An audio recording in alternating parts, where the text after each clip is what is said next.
Mister Alfred की डांट के बाद जिमी रात भर उस मूर्ति और मिस्टर एल्फ्रेड के बारे में सोचता रहा और अगली सुबह वो फिर उनके बंगलों के बाहर पहुंच गया। अगर उन्हें सच बताया तो वो मुझे कभी नहीं सिखाएंगे। नहीं नहीं, मैं उन्हें सच नहीं बताऊंगा। अरे, तुम आज फिर आ गए। लगता है मिस्टर एल्फ्रेड तुम्हें काफी पसंद करते हैं। हाँ शायद। हाँ हाँ, सही कहा। जाओ, शायद तुम्हारा ही इंतजार कर रहे होंगे।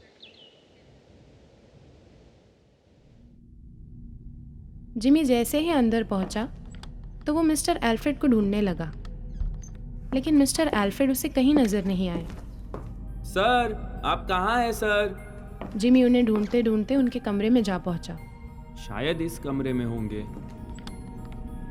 जैसे ही जिमी मिस्टर एल्फ्रेड के कमरे में जाता है, वो उस कमरे की दीवार पर एक छोटी लड़की और एक औरत की तस्वीरें देखता है।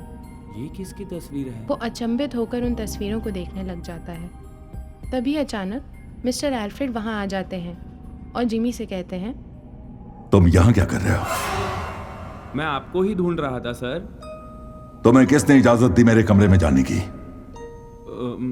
वो सर, मैं तो खामोश, एकदम खामोश। जिस काम के लिए यहां आए हो वो काम करो और आइंदा मेरे कमरे में घुसने की हिम्मत मत करना। जिमी कमरे से बाहर निकलता है और सीधा स्टोर रूम में चला जाता है और उस अधूरी मूर्ति पर काम करने लग जाता है। पर थोड़ी देर बाद जिमी थक जाता है और यहाँ वहाँ देखने लगता है, पर तभी उसे मिस्टर एल्फ्रेड की कदमों की आवाज़ सुनाई देती है। लगता है तुम्हें यह काम पसंद नहीं आ रहा है। सही कहा ना मैंने? नहीं सर, ऐसा नहीं है। तो अब तक मूर्ति में मुझे कोई भी बदलाव नहीं दिख रहा है। यह अभी भी पहले जैसी है।